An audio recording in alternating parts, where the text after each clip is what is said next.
I feel like every time I open the phone first thing in the morning, or after an hour has gone by, or even 2 hours, I get like some type of rush, some type of adrenaline, or dopamine essentially.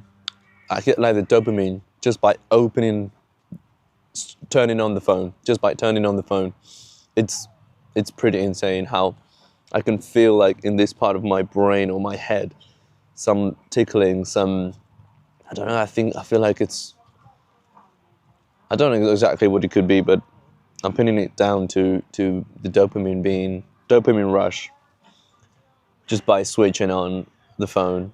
I hope the music is not able to be listened, because there's very, very loud music coming from that way.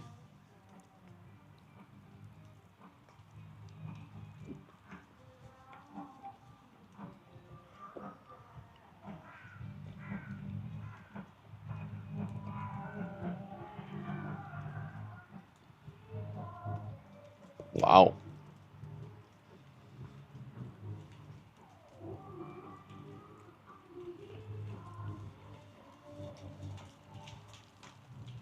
That is very loud music. Every time I just wake up and I turn on the phone, I don't do that very often. To be honest, I've come a long way as well with learning that whenever I do that, my day is going to be ruined, or it's not going to be as productive as it should, or I'm going to have brain fog, or something is going to happen that's not going to allow me to be present and feel good within what I'm doing. And I feel like it takes a lot from us. Like the phone drains us. I feel like the phone just sucks our energy. And it's amazing the power that it has, just by scrolling or literally turning it on, how you get that dopamine rush and it drains the energy out of you. And I had to pull up myself to get out of the house, to get out of that mental space as well, because it's so powerful and it controls us, obviously. I feel like many people can relate to what I'm saying. Probably like 90% of the population can relate to what I'm saying, and how addictive the phone is, and how drainful, and how much can a phone drain you.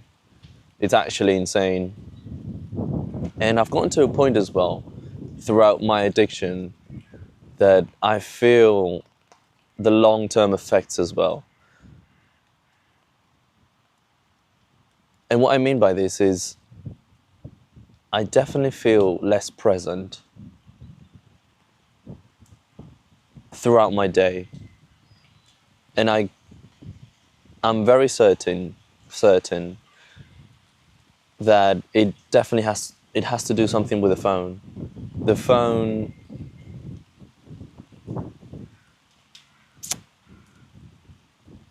is a constant distraction, is a constant stimulus, and it doesn't allow us to be present.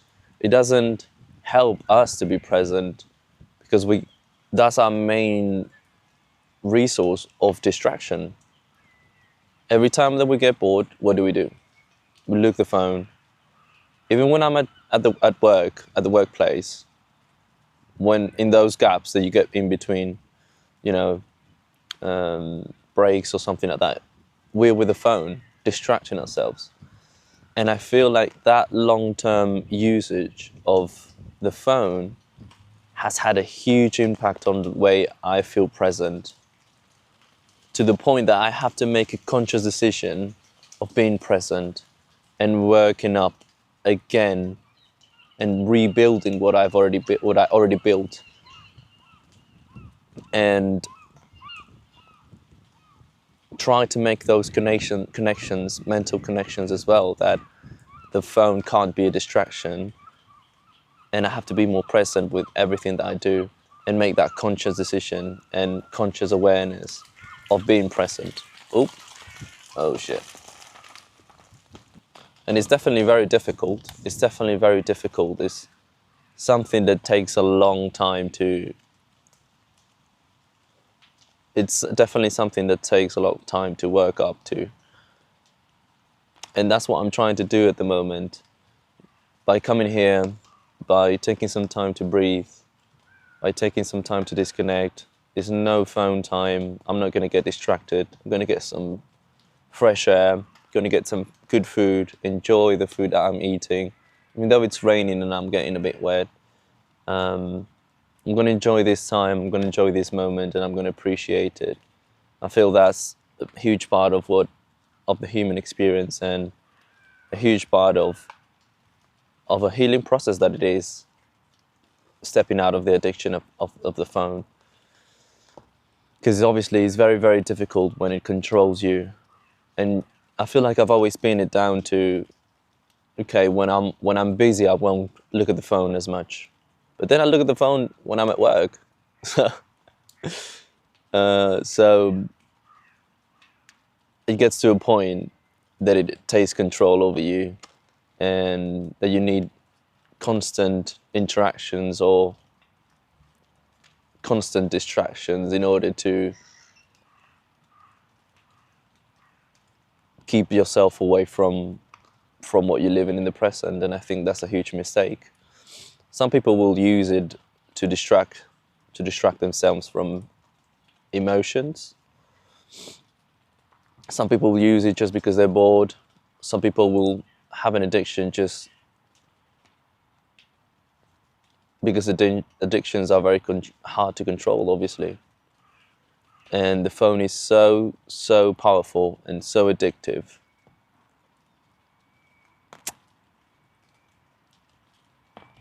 It's just incredibly difficult to control.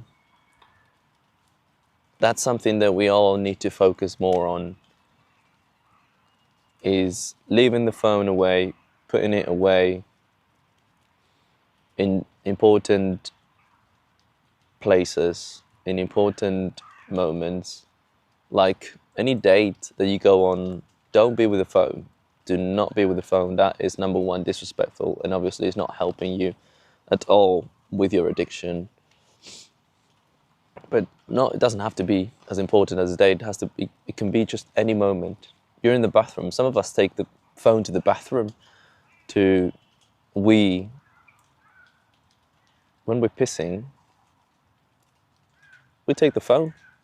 And I am guilty for that. Even when we take a shit, obviously. Sometimes I haven't been to the bathroom because I needed the phone to be with me, which is insane. Obviously, if you vocalize it, it's like, what? But that's the extent of the addiction. That's the reason why it's an addiction, because you need it in order to function properly or to do something. And when I wake up in the morning, there's just something in my brain that is like, it's become such a habit for me now to turn on the phone. That is, the brain is just telling you when the weekends come up, I try to not use the phone the first hours that I get up, and in those hours it's just I get that the brain that tells me, subconsciously, turn it on. You need to look at your notifications, if someone has written you, if someone has liked your post or anything like that. And wow, that is so powerful, isn't it? And I feel like these little details are in every aspect of our lives and in every moment of our lives, where our phone is always present. And those are just examples of how addictive the phone can be. So I'm trying to work now, because we're on a process. We're all in the same process, and I'm not ashamed to admit that the phone is, controlling me, and we shouldn't be, because it's become something very natural for everyone.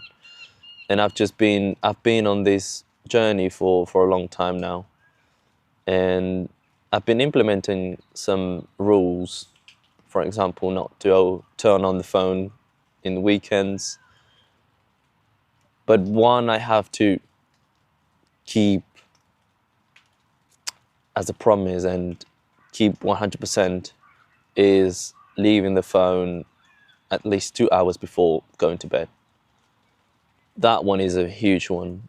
That one is a very big one. I feel there's a drastic difference if I leave my phone 2 hours before going to bed than if I do it like half an hour before. It's just so drastic. And obviously there's a big difference as well between going to bed, between if that half an hour was listening to music or if that half an hour was scrolling. If I'm scrolling, I know that the quality of my sleep is going to be reduced, it's going to be limited, it's going to be superficial. It's not going to be a deep, nice, rested sleep at all. However, if I'm listening to music, it's a bit different. But still, if I leave the phone 2 hours before going to bed and I make that habit and it turns into a routine, it just makes such a huge difference for me.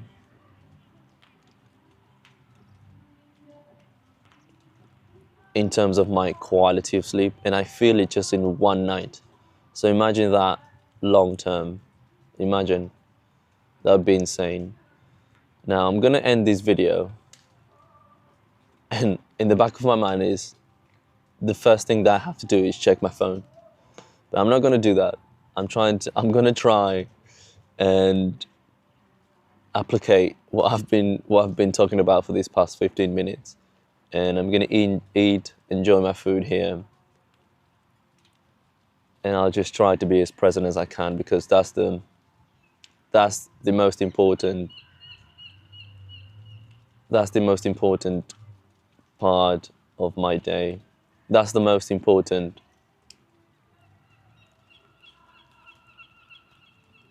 energy resource that we have and that I have. Being present, in tune with your emotions, in contact with the environment and nature, and focusing on breathing, good food, and my own company. So I know that many people are going to relate. You're not alone on this journey. Don't feel bad for it. Just get to know yourself, get to know what is good for you, what works for you. Apply some rules and do that long term. It sounds easy. It's like a step-by-step thing. And obviously, anything that sounds easy is not as easy as it sounds. But we have to do it, because this is our life, and this is how I want to grow and how we want to grow and the path we want to grow towards. So I'm going to stay here, enjoy my food, and I hope you enjoy your food too if you're listening to me while you're cooking or eating some food. So love for everyone. Goodbye.